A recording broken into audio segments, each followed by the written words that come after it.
नमस्कार मित्रांनो, सर्वांचं पुन्हा एकदा मनपूर्वक स्वागत। आजच्या व्हिडिओमध्ये RCC स्टीलच्या लोखंडी बारच्या तुकड्याचे फुटामध्ये माप घेऊन वजन कसे काढायचे। मित्रांनो, समजा 16 mm चा बार आहे आणि त्या 16 mm च्या बारचा 4 फूटचा एक लोखंडी तुकडा आहे, तर 4 फूटच्या बारचं वजन कसे काढायचे माप घेऊन।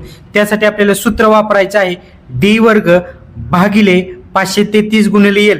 D म्हणजे किती mm चा डाय आहे तो D घ्यायचा आहे, त्याचा वर्ग करायचा आहे आणि 533 सूत्रामध्ये फिक्स आहे आणि गुणिले L म्हणजे काय, किती लांबीचा तुकडा आहे तो L मध्ये घ्यायचा आहे। म्हणजे डाया गुणिले डाया भागिले 533 गुणिले L, किती लांबीचा तुकडा आहे। गणित कसे करायचे, 16 गुणिले 16 म्हणजे किती mm चा बार आहे त्याचा गुणाकार करायचा आहे। 16 गुणिले 16 त्याला भागिले 533 न भाग लावा गुणिले किती लांबीचा तुकडा आहे 4, त्याचा गुणाकार करा।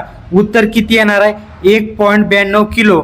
म्हणजे 16 mm च्या बारचं 4 फूट लोखंडी तुकड्याचं 1.92 किलो वजन येणार आहे। व्हिडिओ जर आवडला तर व्हिडिओला लाईक करायला, फॉलो करायला अजिबात विसरू नका। धन्यवाद।